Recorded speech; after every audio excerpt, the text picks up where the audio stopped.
네, 닉네임 리플 교과서님이 올려주셨던 내용인데요. 중국의 유니온페이가 암호화폐 지원 가상카드를 선보였다라는 내용입니다. 중국의 최대 간편 결제 업체 암호화폐 결제를 지원하는 새로운 가상카드를 선보인다라고 되어져 있는데요. 이게 지역 가맹점 추이를 보게 되면은 179개 국가와 지역에서 가맹점 3천여만 곳을 쓸 수 있다라고 되어져 있습니다. 저도 이제 출장 준비를 하다 보니까 유니온페이는 체크카드 형태로 쓰기에는 좀 편하고, 그리고 이 위챗 같은 경우는 어떻게 보면 새로운 중국의 유심이 좀 필요한다라는 전제 조건이 있었어요. 그리고 알리페이가 그나마 조금은 외국인들한테 쓰기에는 좀 편했다라고 제가 정리를 드리는 바입니다. 왜냐하면 위챗 같은 경우에는 통장도 필요하고, 그리고 그러니까 어떻게 보면 중국에 대한 통신사에 대한 유심도 필요하거든요. 그 두 개가 또 있어야지만 쓸 수가 있는 형태로 일단은 그렇게 되어져 있었습니다. 그래서 저도 일단은 또 계좌를 하려고 하면 한 달 정도에 대한 시간이 또 걸린다라고 하니까 그런 거에 대한 약간의 불편함은 좀 있을 것 같아서 이제 차선책으로 알리페이를 좀 쓸 생각을 갖고 있습니다. 뭐 이런 것도 이제 모르시는 분들이 있을까봐 알려드리는 거예요. 이더리움 2.0의 요점 정리를 내가 해주겠다라고 해서 닉네임 궁시렁 님이 올려주셨던 내용입니다. 요점만 말하면 이렇게 된다. 기존의 1월 3일날 에서 12월 1일로 변경이 되었고, 30일 이더 스테이킹하면 비콘체인 검증의 자격이 주어지게 된다. 그리고 16,384명이 모이게 되면 체인 가동이 시작이 되며, 일주일 전까지 모여야 제네시스 첫 가동이 되는 것이다. 검증인은 연간 8에서 15% 정도의 이자가 생길 것으로 보여지고, 스테이킹 했던 물량은 빼는 거 불가능하다라는 점도 미리미리 알려드렸습니다. 그렇기 때문에 요거 좀 알고 계셨으면 좋겠고요. 보게 되면 분위기는 뭐 이거 왜 못 빼냐, 왜 못 빼는 거냐, 뭐 이렇게 또 물어보시는 분들도 있었는데, 이거는 검증이 마무리될 때까지 못 빼는 형태로 되어져 있어요. 그렇기 때문에 그 점을 꼭 인지하셨으면 좋겠습니다. 클레이의 생태계 첫 디파이 서비스 클레이 스왑이다 라고 해가지고 내용을 한번 보도록 하겠습니다. 뭐 요렇게 뭐 보여지기도 하고요. 뭐 스왑에 대한 형태는 기존의 뭐 유니 스왑과 뭐 스시 스왑과 비슷한 형태라고 보시면 될 것 같습니다. 여기서 얼마만큼 이제 스왑을 할 수 있을 만한 요건에 대한 그런 인센티브가 크냐 작냐에 따라서 좀 달라질 것으로 보여지고요. 보게 되면은 KSP에 채굴을 할 수 있게끔 해놨습니다. 86,400개고요. 2년 동안 블록당 한 개씩 채굴이 되게끔 해놨다고 합니다. 반감기 부분이 있고요. 그리고 채굴량 중에 15%는 2년간 지속 후 채굴량에 대한 커미션은 사라지게 되며 4년 후 총 발행량은 7.5%가 된다. 라고 해서 약간 느낌은 비트코인 반감기 것도 짬뽕을 조금은 시켜 놓은 것 같습니다. 그러니까 약간 잔머리를 더 많이 썼다라고 볼 수가 있겠죠. 또 이제 S 클레이를 스테이킹을 하게 되면 클레이를 보상을 할 수 있게끔 연동을 또 시켜 놨고요. 그래서 이거 좋은 거 저거 좋은 거 많이 짬뽕을 시켜 놨다라는 점만 알고 계셨으면 좋겠습니다. 그래서 대충 보면 또 이더리움이 또 눈에 들어오고, 스테이블 코인도 눈에 또 들어오고, 다이 뭐 등등 또 보이기도 하네요. 네, 미국 대선이 선거가 종료가 되었다라고 하는데요. 아직 뭐 우편 투표권까지에 대한 그런 논란의 여지는 있긴 하지만 거의 확률상 바이든 씨가 가장 높다라고 일단 나오고 있는 실정입니다. 아무래도 이제 아시아 증시는 일단은 바이든을 유력시한 상태에서 증시의 분위기는 나쁘지 않았고요. 그렇게 볼 수 있는 이유 중에 하나는 누가 되었던 간에 일단은 경기 부양책을 속도를 낼 것이다 라는 거에 따른 효과라고 저는 보고 있습니다. 그래서 미국의 증시도 나쁘지 않을 것으로 보여지고요. 그 다음으로는 아무래도 이제 새로운 인물이죠. 기존에 있던 인물이 아니다 보니까 또 무언가에 대한 기대감 때문에 좀 올랐다라고 저는 보고 있습니다.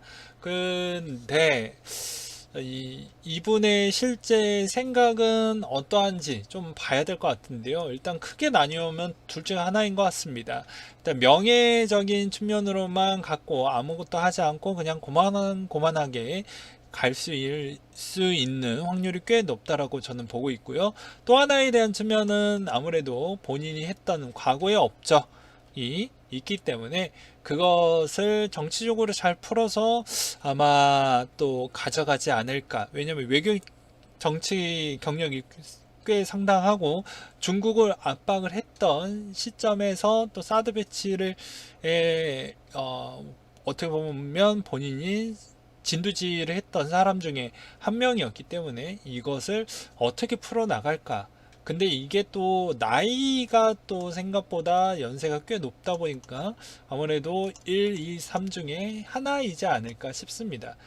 그래서 명예롭게 나이 때문에 그냥 나이로 인해서 아무것도 하지 않고 명예로만 챙겨 먹을 거냐, 아니면 그냥 본인이 갖고 있는 생각이 있어서 그대로 움직일 것이냐, 그 차이가 좀 있을 것 같습니다.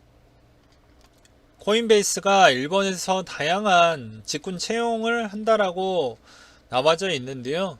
공식 홈페이지에 따르면 코인베이스는 결제 계좌 운영 지원, 데이터 분석, 재무 분석, 기술 전문가, 컴플라이스 책임자, 마케팅 등의 다양한 분야의 전문가를 구하고 있다. 근무지는 일본 도쿄로 기재가 되어져 있었고, 이게 처음이 아니고 5월 달에 시장 전담 책임자, 회계사, 보조 업무, 사무직 등을 뽑았다라고 되어져 있습니다. 점차 일본에 대한 시장 진출을 가속화하기 위한 행동이라고 볼 수가 있게 되겠고요. 그리고 지난 3월 달에 거래소 협회 두 곳에서 회원사까지도 등록을 해놨습니다. 지난 5월 같은 경우에는 그냥 큰 틀에 있는 그런 담당 위주로 좀 뽑았다라고 보시고요. 이제는 이제 서브 부분에 대한 본격적인 사업에 도움이 될 만한 직군을 좀 뽑고 있다라고 보시면 될 것 같습니다. 이 말의 의미는 조만간에 도쿄올림픽이 얼마 남지 않았기 때문에 그거에 따른 사전적 준비로 보여지고요. 그것이 또 도쿄올림픽 우리한테도 또 중요한데, 그 도쿄올림픽은 이번에 아세안 회의 부분이 연말에 남아져 있기 때문에 아마 그때 좀 좋게 흘러가지 않을까 라는 생각도 가져볼 수가 있게 되겠습니다. 그 다음에 있는 내용이 가상자산 은행허가 미국의 와이오밍주의 블록체인 의원이 당선이 되었다 라고 되어져 있어요. 그래서 전문은행을 승인한 이 상원 의원이 당선이 됐기 때문에 더욱더 이 속도가 빨라질 것으로 보여지고요. 크게 문제되지는 않을 것으로 보여지기도 합니다. 그 다음에 미 연방거래위원회 암호화폐 다단계 피해자들의 47만 불을 환불을 했다라는 내용인데요. 보게 되면 비트코인, 라이트코인 형태, 라이트코인은 좀 잘 모르겠어요. 근데 비트코인은 아마 지금 가격대가 거의 계속 올라가고 있는 형태이다 보니까 여기서 피해를 받았던 사람들이 오히려 팔지는 않을 것 같다라는 생각이 듭니다. 왜냐면 밑에 있었으면 팔았겠지만 위에 있었기 때문에 거의 팔지는 않을 것 같다라는 생각이 들기도 하더라고요.